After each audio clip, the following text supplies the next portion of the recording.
Bwana Yesu asifiwe. Haleluya. Basi tunamshukuru Mungu aliyetupatia kibali na nafasi nyingine tena, ikiwa ni asubuhi nzuri, asubuhi njema ya kupendeza. Na kwa siku ya leo tutaenda kujifunza jambo lingine katika somo letu linalohusu sadaka. Tutaenda kujifunza kitu kingine kuhusiana au katika somo letu hili ambalo linahusu sadaka. Nina imani tumetembea mahali fulani na tuna uelewa wa kutosha sasa kuhusiana na habari ya sadaka. Na leo tutapita mahali fulani ambako tuliwahi kupita wakati fulani kuhusiana na aina fulani ya sadaka ambayo inaitwa zaka. Tutapita katika habari ya sadaka ambayo inaitwa zaka. Sasa tutakuwa katika mfumo wa swali kwamba je, ni sahihi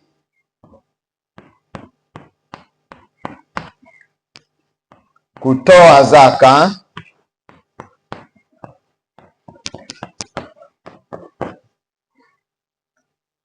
katika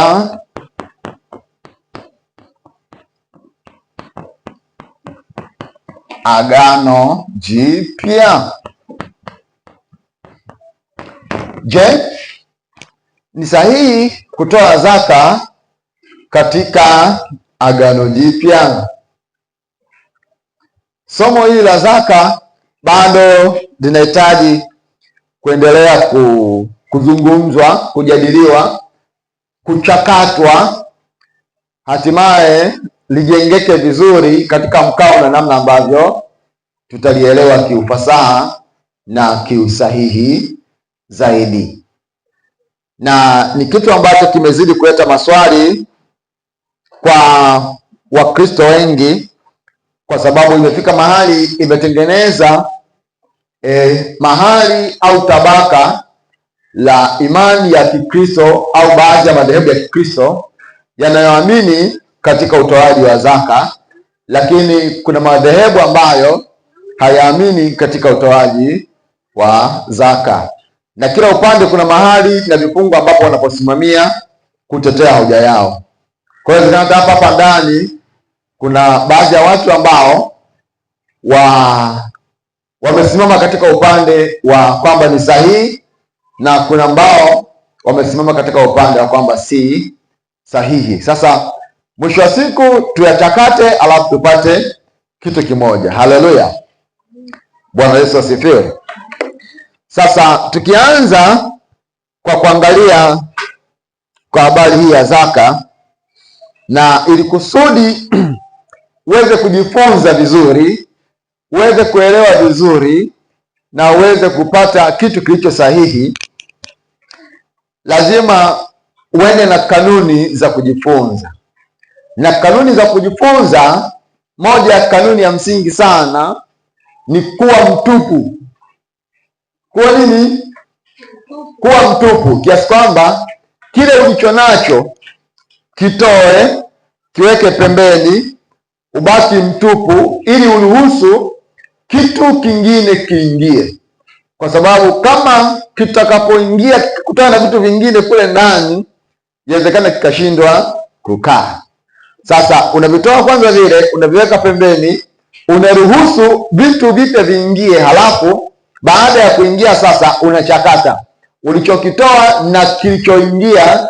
Je, kipi kimekaa vipi? Kiendelee kukaa kile kilichokuwa mwanzo, au basi ulichokitoa kitoke moja kwa moja kiingie kipya, au jambo gani likae katika mlengo upi? Bwana Yesu asifiwe. Sasa tunapozungumza kwa habari ya zaka, sio neno geni kwa mtu ambaye umeokoka au hata kama hujaokoka, na imani ushawahi kusikia kwa habari ya zaka, si ndio? Sasa kwa jinsi ambavyo unaifahamu zaka, wewe unaifahamu vipi? Tuanzie hapo. tushirikishane uzoefu na uelewa kuhusiana na habari ya zaka, kabla hatujaenda kwenye pointi ya kujua kwamba je, ni sahihi au sio sahihi. Wewe unaifahamu vipi zaka? Zaka ni kitu gani?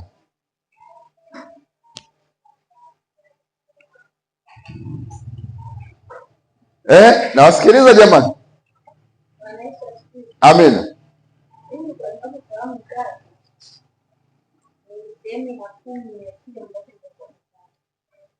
Ni sehemu ya 10 ya kile ambacho utakuwa unakipata, si ndio? Sawa. Haya ni maelezo ya mtu mmoja. Mtu mwingine?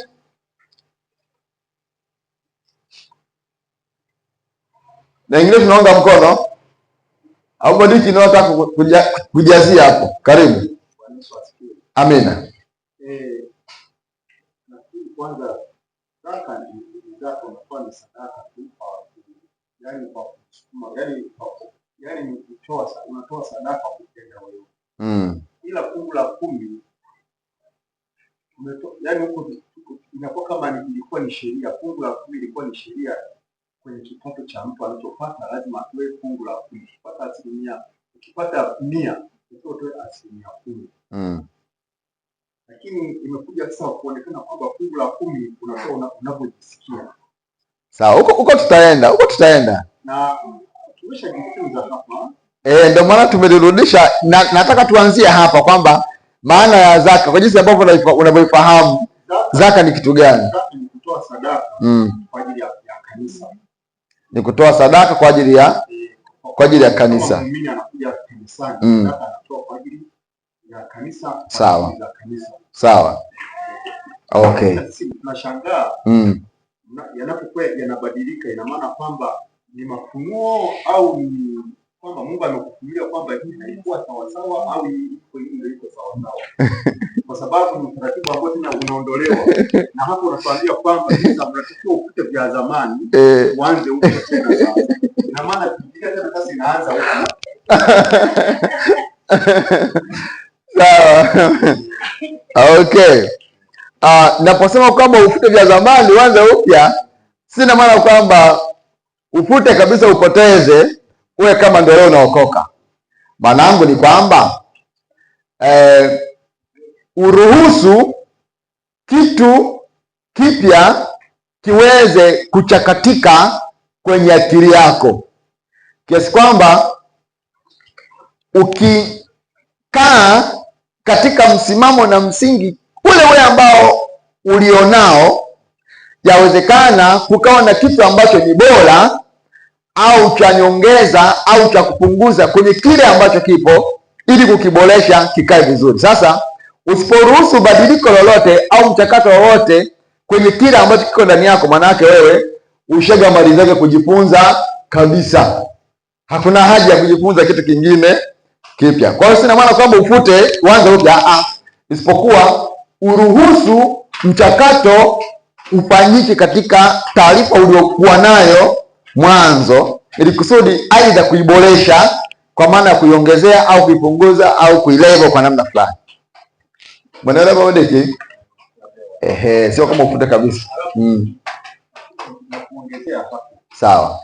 Mimi ninapojua kila kazi ina faida, hata kazi ya Mungu ina faida, na Mungu naye anapata faida zake. Kwa ajili yangu mimi nitahangaika kwa vile Mungu amenibariki, na Mungu naye atatoa apate nini? Faida kwa kazi yake ili fanye isonge mbele. Sawa. Sasa tunapopunguza vitu vingine na kuvilegezea, na maana hata kazi ya Mungu itakuwa ni ngumu kusonga mbele ipasavyo. Asante. Haya, kote tunaenda huko, wala hamna shida. Sasa tukianzia hapa kwenye habari ya zaka, kwamba zaka ni kitu gani, kama ambavyo mchangiaji wa kwanza alivyozungumza kwamba zaka ni sehemu ya 10 ya kile unachokipata. Zaka ni sehemu ya 10 ya kile unachokipata. Kwenye hiyo maana na imani tunaelewana vizuri, si ndio? Okay, sasa turudi nyuma. Mwanzo mwanzo au chimbuko,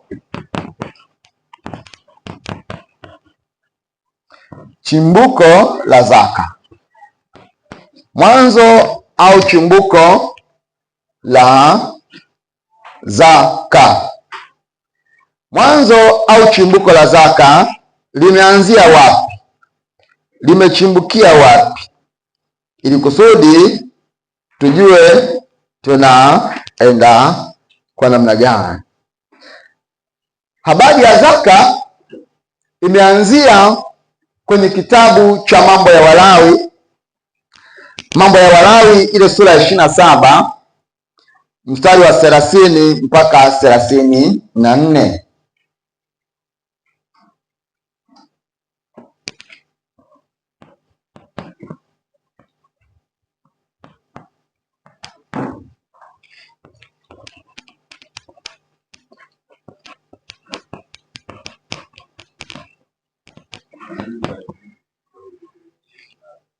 Sawa Ngosha, tutakuja tu, wala hamna shida, bado tupo sana. Tutapata nafasi ya kuchakata vizuri. Wewe andae tu vizuri hayo unayotaka kuyasema yasipotee. Bwana Yesu asifiwe. Zaka kwenye kitabu cha Biblia tunaanza kuiona kuanzia kwenye kitabu cha Mambo ya Walawi sura ya 27 ule mstari wa 30 mpaka mstari wa 34. Na mahali hapo ndipo Mungu anaanza kuzungumza kwa habari ya zaka. Na hapa Mungu alikuwa akizungumza na Musa, wakati huo Musa akiwa katika mlima wa Sinai akipewa maelekezo na kanuni za namna ya kuweza kuenenda na kufanya kwa kile ambacho Mungu alimwamini kuweza kukibeba kwa dhamana ya taifa zima la Israeli. Kwa hiyo hapa alikuwa akikabidhiwa ile Torati na maelekezo yote kuhusiana namna ya kuweza kuenenda na kutembea katika ule muktadha mzima wa safari yao na kuhusiana nao baina yao na Mungu. Hapa maandiko yanaanza kusema, tena zaka yote ya nchi, kama ni ya mbegu au kama ni ya matunda ya nchi, ni ya Bwana, ni takatifu kwa Bwana. Na kama mtu akitaka kukomboa chochote cha zaka yake, ataongeza sehemu ya 5 juu yake. Tena zaka yote ya ng'ombe au kondoo, kila kitae chini ya fimbo, sehemu ya 10 watakuwa ni watakatifu kwa Bwana. Hata angalia kwamba ni mwema au kwamba ni mbaya, wala hata mbadili. Na kama akimbadili na yoyote, ndipo wote wawili, huyo na huyo waliobadiliwa, watakuwa ni watakatifu hata kombolewa. 34. Hayo ndiyo maagizo Bwana aliyomwagiza Musa kwa ajili ya wana wa Israeli katika mlima wa... Naomba nirudie huo mstari, ndio kwenye pointi ya msingi. Haya tuliyoyazungumza kuyasoma yote kuanzia mstari wa 30, tunakuja kupewa kioo cha kutazama yalikuwa yanazungumzwa kuhusiana na nini na wapi na watu gani. Haya ndiyo maagizo Bwana aliyomwagiza Musa kwa ajili ya wana wa Israeli katika mlima gani? Mlima Sinai. Kama ambavyo tumejifunza mara kadhaa kwamba kuna maisha ambayo yalikuwepo kabla ya Torati na kuna maisha wakati wa Torati na kuna maisha baada ya Torati. Hapa ni wakati ambapo Mungu anaisimika Torati, na hapa tunaona jinsi gani ambavyo anatoa maelekezo kuhusiana na habari ya zaka. Bwana Yesu asifiwe. Kwa hiyo hapa ndipo zaka ilipoanzia. Hapa ndipo zaka ilipoanzia. Kwa hiyo tunaona hapa waliokuwa wanaelekezwa, wanapewa hayo maelekezo ni watu gani? wana wa Israeli. Sisi ni watu wa mataifa. Tuko pamoja?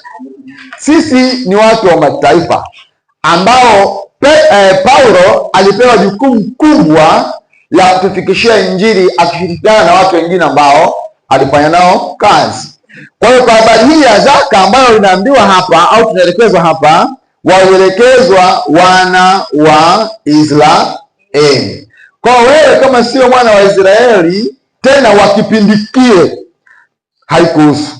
Na hata wana wa Israeli waliopo leo hii bado hii haiwahusu, isipokuwa ni wana wa Israeli wa wakati ule.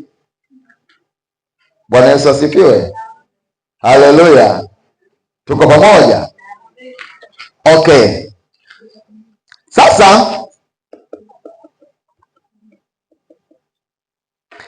kuna mahali ambapo wahubiri wengi au wafundishaji wengi kuhusiana na habari ya zaka ambapo huwa wanasimamia sana ni kwenye ile Malaki sura ya 3 mstari wa 8 mpaka wa 10, au nakwambia mstari wa 10 hapo mara nyingi, lakini tutasogea mpaka mstari wa 12 hapo tuone.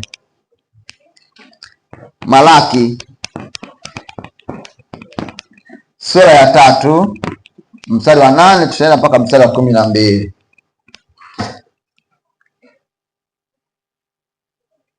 Hapa neno la Mungu linaanza kusema, je, mwanadamu atamwibia Mungu? Lakini ninyi mnaniibia mimi. Lakini ninyi mwasema, tumekuibia kwa namna gani? Mmeniibia zaka na dhabihu. Ninyi mmelaaniwa kwa laana, maana mnaniibia mimi, naam, taifa hili lote. Leteni zaka kamili ghalani, ili kiwemo chakula katika nyumba yangu, mkanijaribu kwa njia hiyo, asema Bwana wa majeshi, mjue kama sitawafungulia madirisha ya mbinguni na kuwamwagieni baraka hata isiwepo nafasi ya kutosha au la. Nami kwa ajili yenu nitamkemea yeye alaye, wala hataharibu mazao ya ardhi yenu, wala mzabibu wenu hautapukutisha matunda yake kabla ya wakati wake katika mashamba, asema Bwana wa majeshi. Na mataifa yote watawaiteni heri, maana mtakuwa nchi ya kupendeza sana, asema Bwana wa. Mstari wa 12 narudia, na mataifa yote watawaiteni heri, maana mtakuwa nchi ya kupendeza sana, asema Bwana wa majeshi. Kwa hiyo akizungumzia hizo baraka na mambo yote, ana pointi katika wigo wa mahali ambapo anapasema ni nchi, sio ulimwengu wala dunia. Tuko pamoja? Na hiyo nchi ni nchi gani? Hiyo nchi ni nchi ya Israeli. Sasa ukitaka kujua ya kwamba haya maneno yaliyokuwa yakizungumzwa mahali hapo na yote hayo ambayo tumeyasoma hapo, mahali huko yalikotoka yametoka wapi? Tunaelewana? Bwana Yesu asifiwe. Sasa ni kama ukipita mahali ukakuta vijana wanazungumza, I say Michael, yule jamaa anaitwa bwana boda, akiwa jamaa balaa, yule jamaa ni noma, sawa. Halafu ukaenda zako, hujui mazungumzo haya yameanzia wapi. Michael ni noma kwa lipi? Imekuwa kwaje mpaka hawa wanazungumza Michael bodaboda yule ni noma? Bwana asifiwe. Kumbe inawezekana ni noma kwenye kupakia abiria wengi kuliko bodaboda wenzie, si ndio? Lakini wewe kalichukua katika mlengo na mtazamo wa wewe mwenyewe ambapo unafikiria. Sasa ili kusudi ujue Michael hawa wanazungumza ni noma kivipi, lazima utake kujua haya mazungumzo yameanzia wapi. Sasa Daniel, nataka nikupeleke haya mazungumzo ambayo tumekuwa tukiyatumia mara nyingi sana mahali yalipoanzia. yameanzia kwenye sura ya kwanza mstari wa kwanza. Turudi kwenye Malaki tatu, Malaki moja mstari huu wa kwanza. Malaki moja mstari wa kwanza. Hapa ndipo tunaanza kupata picha ya haya yanayozungumziwa yalianzia wapi na yalikuwa analenga kitu gani. Kumbuka hiki ni kitabu cha Malaki, na Malaki tunayemzungumzia hapa alikuwa ni moja kati ya manabii ambao Mungu aliwapatia ujumbe na nafasi ya kuzungumza kwa nafasi yake katika taifa la Israeli. Sasa hapa tukirudi kwenye Malaki moja hapo inaanza kusema kwamba ufunuo wa neno la Bwana kwa Israeli kwa mkono wa nani? Kwa mkono wa nani? Na Biblia lakini hapo mlipo kwamba huu ni ufunuo wa neno la nani? La Bwana kabisa. Lakini ufunuo wa neno la Bwana ulienda au ulielekezwa kwa watu gani? Kwa Israeli, na uliwasilishwa kwa mkono wa nani? Wa Malaki. Kwa hiyo hata hayo tunakuja kuyaona kwenye Malaki tatu mstari wa 8 mpaka 12. Chimbuko lake ni Bwana, lakini alielekeza kwa taifa la Israeli, sio kwa Mtanzania. Kwa hiyo kwa wakati ule, hata kama Tanzania iliyokuwepo, haya maneno na huu waraka ulikuwa hauwahusu. Tuko pamoja? Haya, sasa nikikurudisha nyuma zaidi kabla ya Torati, hapakuwa na utoaji wa zaka, isipokuwa kulikuwa na utoaji kwa mujibu wa mtu mwenyewe anavyojisikia na kuwiwa kumtolea Mungu. Na ndipo hapo tunaporudi kule kwenye kitabu cha Mwanzo.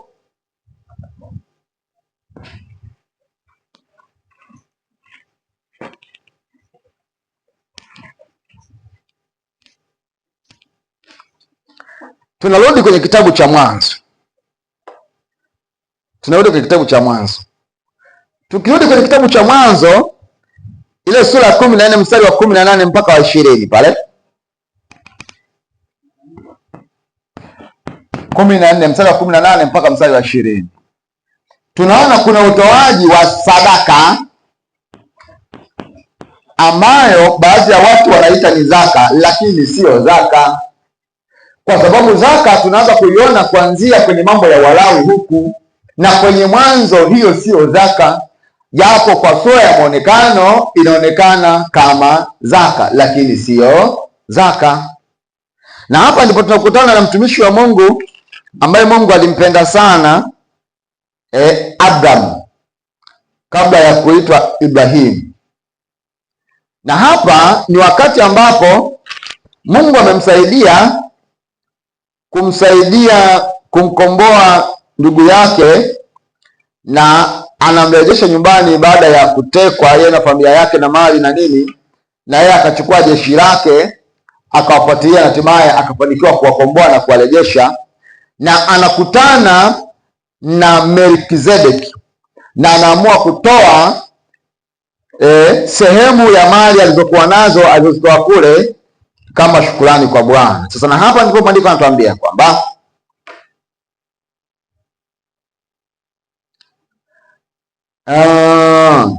na Melkizedeki mfalme wa Salemu akaita mkate na divai, naye alikuwa kuhani wa Mungu aliye juu sana.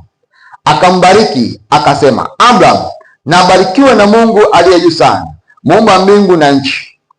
Ahimidiwe Mungu aliye juu sana, aliyewatia adui zako mikononi mwako. Abraham akampa fungu la 10 la vitu vyote, lakini hakutoa zaka. Tuko pamoja? Alitoa sehemu ya 10 ya fungu ya vitu alivyokuwa navyo, lakini hakutoa zaka.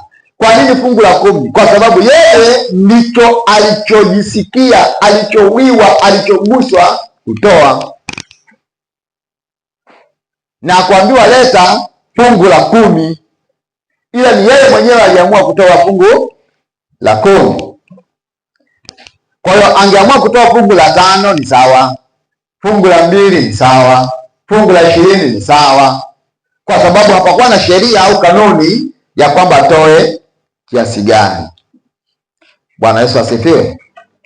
Okay, lakini pia tukiangalia pia kwa bwana mmoja Yakobo na yeye alitoa sadaka kwa namna ya nadhiri. Tulijifundisha wakati wa nyuma kidogo sadaka nadhiri inakuwaje. Yeye alitoa sadaka nadhiri kwa kumwahidi kumtolea Mungu sehemu ya 10 ya mali ambazo atapata kama Mungu atamsaidia katika jambo lililokuwa mbele yake. Na Yakobo tunampata kwenye kitabu cha Mwanzo kitabu cha Mwanzo sura ya 28. Mwanzo sura ya 28.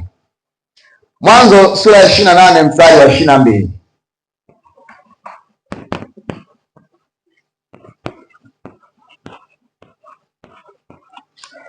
Mwanzo 28 na ule mstari wa 22.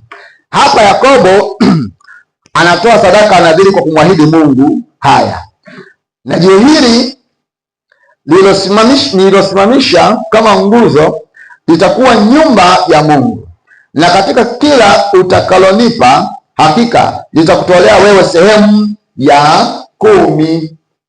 Kwa hiyo ni ahadi ambayo Yakobo anaitoa kwa Bwana kama atamfanikisha katika mambo yaliyokuwa mbele yake. Bwana Yesu asifiwe. Haleluya. Okay, sasa tuhame tena huko. Tumeanzia wakati wa Torati, tumekuja nyuma kabla ya Torati. Sasa tuangalie mbele baada ya Torati. Sasa na baada ya Torati kuna sehemu ambapo unatakiwa upaelewe vizuri. Sio kila maandiko yaliyoandikwa kwenye Biblia upande wa Agano Jipya yako ndani ya Agano Jipya, na sio kila maandiko yaliyoandikwa kwenye upande wa Agano la Kale ni ya Agano la Kale. Tunaelewana vizuri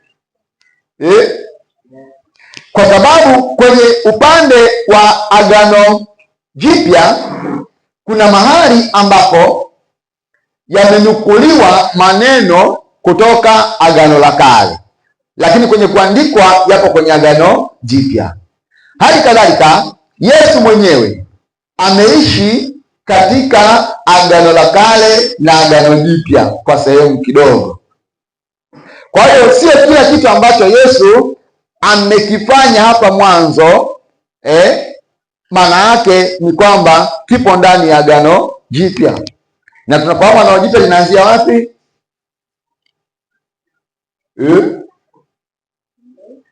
Agano Jipya linaanzia wapi? Kwenye kuandikwa, si ndio? Lakini kiuhalisia baada ya Yesu kufanya nini? Kufufuka. Kwa hiyo kabla ya Yesu kufufuka kuna maisha yalikuwa yanaendelea na mambo mengine yalikuwa yakiendelea.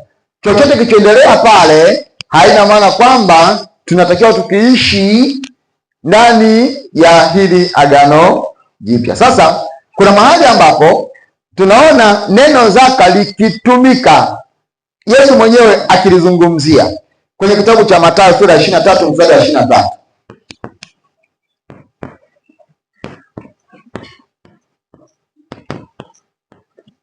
Mathayo 23:23.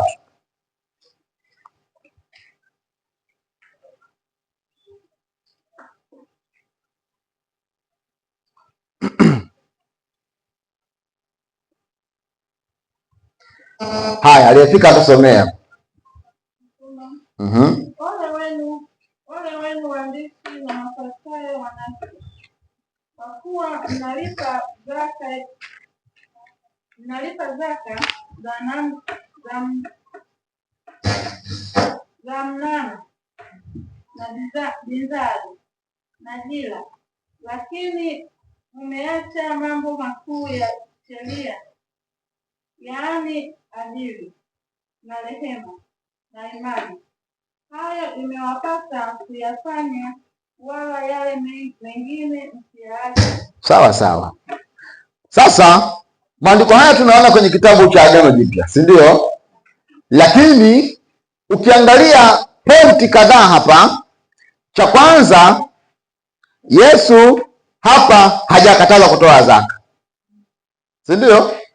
Hajazuia kutoa zaka kabisa, na alikuwa akizungumzia kwa habari ya mwenendo wa hawa watu aliokuwa akizungumza nao, na akawa anaelekeza kwa habari ya kubezi zaidi katika upande mmoja na kuacha kuyafanya yale mambo ya msingi zaidi. Na Yesu anasema myafanye yale ya kutoa zaka za nini na nini na nini, lakini pia haya msiache. Kumbuka, aliyekuwa anazungumza nao hapa ni wahusika wenyewe wa Torati. Hawa ndio Musa alibeba Torati kwa ajili yao, na wakati huo Yesu bado hajasimamisha agano zingine, bado linaishi na kutembea lile agano ambalo Musa alilibeba kutoka pale Sinai, ikiwa ni pamoja na habari ya zaka. Kwa hiyo Yesu hakuwa na nafasi ya kutengua wala kubadilisha chochote, kwa sababu bado kile kilichosimamishwa kinaishi na kinatakiwa kiendelee kutekelezwa. Tuko pamoja?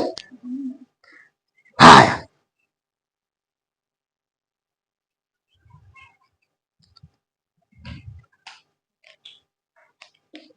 sasa hebu tuangalie sasa, kuna maisha yaliyoendelea baada ya Yesu kufa na kufufuka.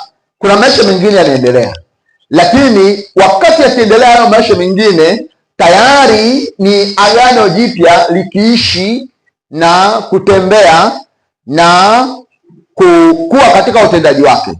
Na ndipo hapo sasa tuone, je, baada ya Yesu kusimamisha ile Agano Jipya, kuna mahali popote pameelekezwa kwa habari ya kutoa zaka, au kuna mahali ambapo panafundisha kwa habari ya kutoa zaka?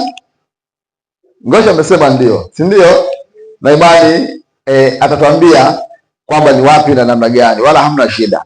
Sasa mimi ngoja nikuonyeshe, alafu na wewe unajua una mahali pengi pa kuonyesha, na tutapata nafasi ya kushirikisha pia, ili kusudi tuweze kuyachakata yatakatike vizuri, alafu tutoke na kitu ambacho ni kizuri. Haleluya, Bwana Yesu asifiwe sana. Okay, sasa tuangalie mahali ambapo kanisa la kwanza, kanisa la Matendo ya Mitume, maisha yao ya utoaji yalikuwaje, mwenendo wao na namna yao ya kuenenda ilikuwaje. Na ndipo hapo tunaona kwenye kitabu cha Matendo ya Mitume ile sura ya 2 mstari wa 44 na 45. Mwanzoni tu kabisa baada ya Yesu kuondoka, hawa watu waliendelea na utoaji wa sadaka kama tunavyoona hapo. Je, hawa watu walitoa katika mfumo gani? Haya, mtu mmoja atusomee hapa. Na wote walioamini walikuwa mahali pamoja na kuwa na vitu vyote shirika. Mpaka 45. Wakiuza mali zao na vitu vyao walivyokuwa navyo, na kuwagawia watu wote kama kila mtu alivyokuwa na haja. Kwa hiyo baada ya maisha mapya kufunguka katika Agano Jipya, wote walioamini, wale ambao kwa leo tutasema ni kanisa sasa, ni Wakristo kama JCC hapa, walikuwa mahali pamoja, sawa, na kuwa na vitu vyote shirika, kwa maana ya kwamba walikuwa vitu vyao wanashirikiana. Yaani kama wewe una simu na ina bando, haina shida kumpatia mwenzako kutumia, si ndio? Wewe kama una jembe, hakuna haja ya kumnyima ndugu yako. Wewe kama una maji ya kunywa ndani, hakuna haja ya kumnyima mwenzio. Kama una unga, basi unamsaidia na mwenzako na yeye maisha yanaenda. Kwa hiyo waliishi katika mfumo huo. Lakini zaidi ya hapo, wakauza mali zao na vitu vyote walivyokuwa navyo na kuwagawia watu wote kama kila mtu alivyokuwa na haja. Sasa hapa naomba unielewe vizuri. Anaposema wakauza vitu vyao, hawakuuza kila kitu. Kwa sababu kama wangeuza kila kitu, na wenyewe wangerudi kuwa wahitaji. Tunaelewana? Kwa hiyo sisi ukaibeba na ukaenda ukauza kila kitu. Wewe ukasema mchungaji, nimeuza na mimi kila kitu. Kwa hiyo hata pakula sina, pakulala sina. Waliuza vile ambavyo vilikuwa vinawezekana kuuzika, lakini maisha yao pia yanaendelea. Na walifanya hivyo kwa ajili ya watu wengine ambao walikuwa na uhitaji zaidi, ili kusudi kuwasaidia na wenyewe maisha yao yaweze kwenda vizuri. Tuko pamoja? Haleluya. Haya, sura ya 4 mstari wa 32 mpaka 37. Sura ya 4 mstari wa 32 mpaka 37.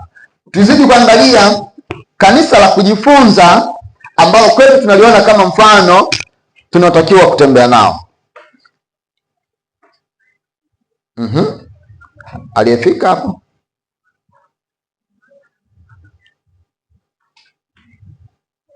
Na jamii ya watu walioamini walikuwa na moyo mmoja na roho moja, wala hapana mmoja aliyesema ya kuwa kitu chochote alicho nacho ni mali yake mwenyewe, bali walikuwa na vitu vyote shirika. Na mitume wakatoa ushuhuda wa kufufuka kwa Yesu kwa nguvu nyingi, na neema nyingi ikawa juu yao wote. Wala hapakuwa na mtu mmoja miongoni mwao mwenye mahitaji, kwa sababu wote walikuwa na viwanja au nyumba waliviuza, wakaileta thamani ya vitu vile vilivyouzwa, wakaiweka miguuni pa mitume. Kila mtu akagawiwa kwa kadiri ya alivyohitaji.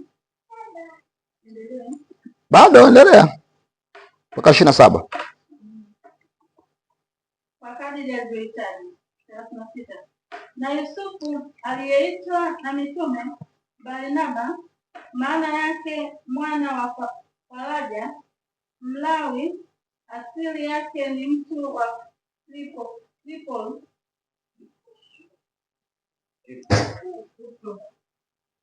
alikuwa na shamba akaliuza, akaileta fedha akaiweka miguuni pa mitume. Sawa kabisa. Kwa hiyo kama haitoshi hayo maelezo, tunapewa mpaka mfano wa mtu ambaye alifanya hayo yanayozungumzwa, kiasi kwamba ilikuwa ni vitu ambavyo ni halisi vinavyoishi. Bwana Yesu asifiwe. Haleluya. Okay, sasa kwa muktadha huo tunapata kuona ya kwamba kanuni na mlengo na maelekezo ya utoaji kwa mujibu wa Agano Jipya, tena kutokea kwenye kanisa la kwanza ambalo tunaliona kama mfano kwetu, hawa watu hawakuwa na limiti ya kiwango, hawakuwa na utoaji kwa asilimia kadhaa, hawakuwa na utoaji wa fungu fulani, isipokuwa walitoa kwa kadri ya vile ilivyohitajika kutoa. Ilipobidi mpaka kuuza mashamba, kuuza vitu, kuuza na nini, kwa sababu uhitaji ni mkubwa, walifanya hivyo. Hawakwenda kwa mfumo wa asilimia, hawakwenda kwa mfumo wa asilimia. Lakini hali kadhalika kule tulikoona kwenye Malaki ile 3:8 mpaka 12 pale, kulikuwa na sababu pia za kutoa kwa mlengo ule wa asilimia.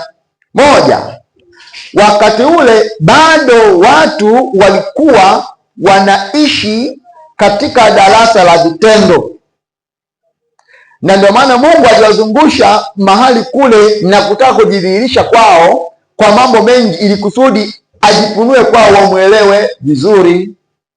Na bado walikuwa kwenye mambo mengi ya matengenezo, na ndio maana Mungu aliweka sheria na matendo mengi na namna ya ibada ya kimwili zaidi kuliko masuala ya imani tunayotembea nayo sisi ya ndani kwa ndani.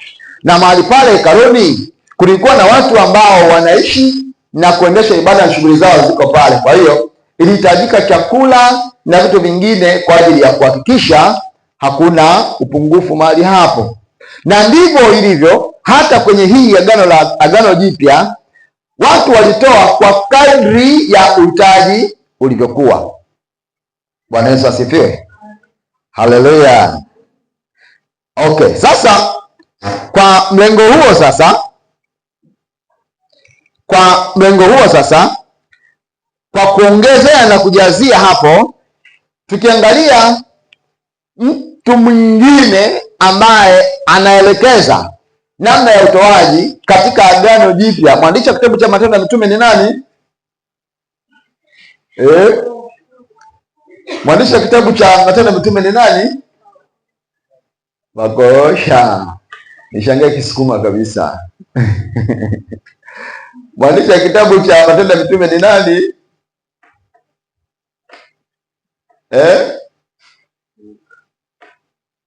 Ngosha kwa jazi ndugu yangu. Nani?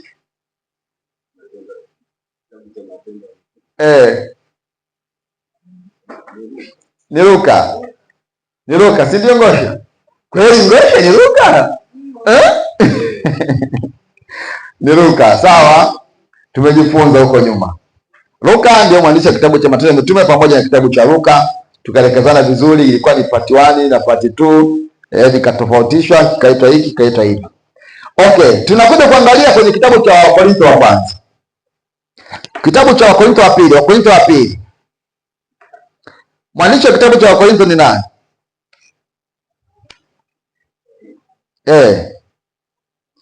Ni Mkorintho Kitabu cha Wakorintho mwandishi nani? Paulo, sawa?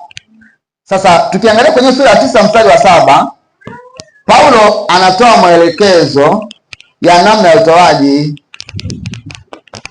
Haya, mtu mmoja atuambie hapo, Paulo anasemaje kwa habari ya utoaji?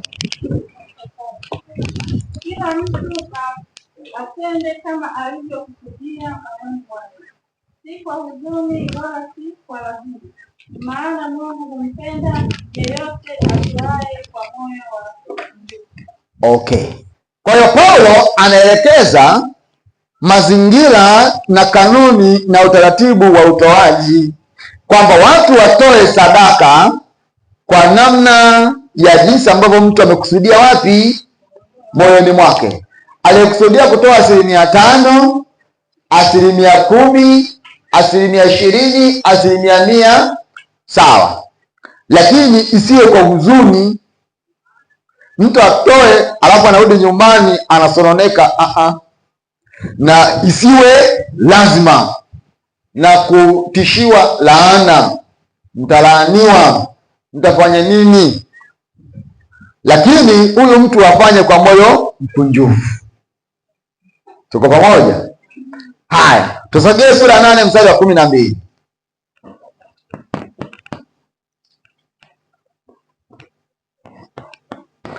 Sura ya 8 mstari wa 12. Paulo huyo anasemaje? Maana kama nia ipo kukubaliwa kwa kadiri ya alivyo navyo, si kwa kadiri ya asivyo navyo. Hapa Paulo anaongezea pointi nyingine ya kwamba mtu atoe sadaka kwa kadri ya uwezo wake. Mwenye kutoa 10,000 atoe 10,000. Mwenye kutoa 5,000 atoe 5,000. Mwenye kutoa 2,000 atoe 2,000. Mwenye kutoa 1,000 atoe 1,000, lakini iwe ni kwa kadri ya uwezo wake. Usimpasue mtu misamba. Haleluya. Sasa mimi nikielekea kumalizia, Mimi nikielekea kumalizia, nikaribishe maoni na mitazamo kutoka kwenu, tukianzia na Ngosha alikuwa amesema kwamba kwenye Agano Jipya pia kuna maelekezo ya utoaji wa zaka. Karibu Ngosha. Sasa mimi nitasoma maandiko sehemu mbili. Nitasoma Agano la Kale.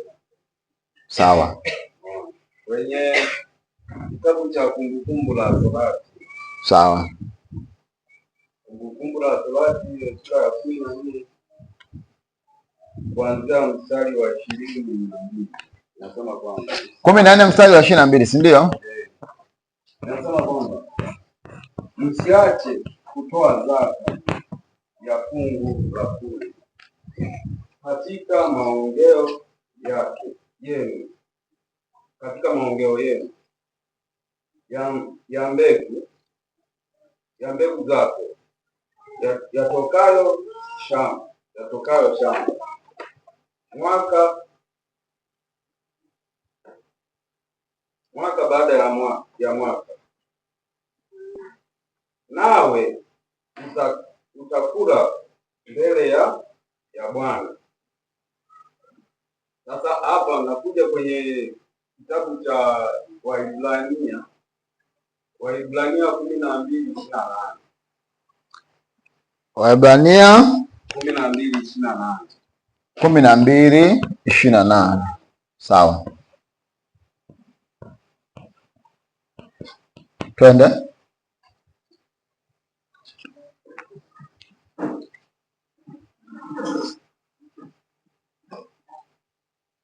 Anasema kwamba kila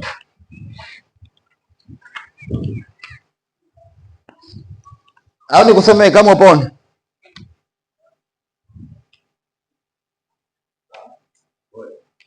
Panasema hivi au sio hapo ulipo?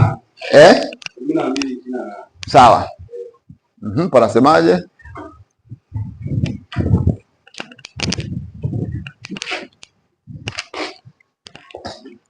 Haya, panasema hivi: basi kwa kuwa tunapokea ufalme usioweza kutetemeshwa, na muwe na neema ambayo kwa hiyo tumtolee Mungu ibada ya kumpendeza pamoja na unyenyekevu na kicho. Kwa sababu mwisho wake hapa kwa maana sawa, okay. Endelea. Kwa maana Mungu wetu ni moto ulao. Sawa. Ina maana ni lazima. Okay. Sasa kwanza hiki kitabu ni kitabu gani hiki? Hiki cha kwanza ni nini? Kumbukumbu la nini? Na Torati ilihusu watu gani? Umeshapata jibu Sangosha? Sawa, ila sasa huku kwa Waibrania si Agano Jipya. Sawa. Sasa kwenye Waibrania hapa au nyinyi mmeona zaka? Au mimi ndo sijaiona? Hebu soma vizuri hapo Waibrania. Hebu Ngosha isome mwenyewe hapo. Inawezekana Biblia yangu kidogo inanifikia baadhi ya maneno. Anasema kwamba sawa. Anasema basi kwa kuwa tumepokea ufalme usioweza kutetemeshwa, sawa, na muwe na neema ambayo kwa hiyo tumepokea tumtolee Mungu ibada ya kumpendeza pamoja na unyenyekevu, sawa, na kicho, sawa, maana Mungu wetu ni moto ulao. Sawa kabisa. Sasa hicho kicho kicho.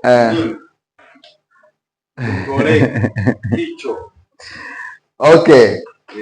Sawa. Kicho ni kiwango cha heshima ya hali ya juu ambayo tujifunza pia kwenye habari ya Roho Mtakatifu kule, kwamba Roho Mtakatifu pia anahitaji heshima na adabu ya hali ya juu ambayo ndio kicho.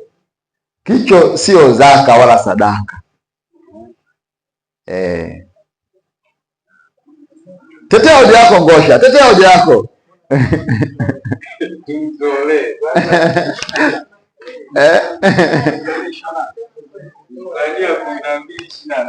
Au ya kusema tumtolee ndio ulikuwa ni zaka.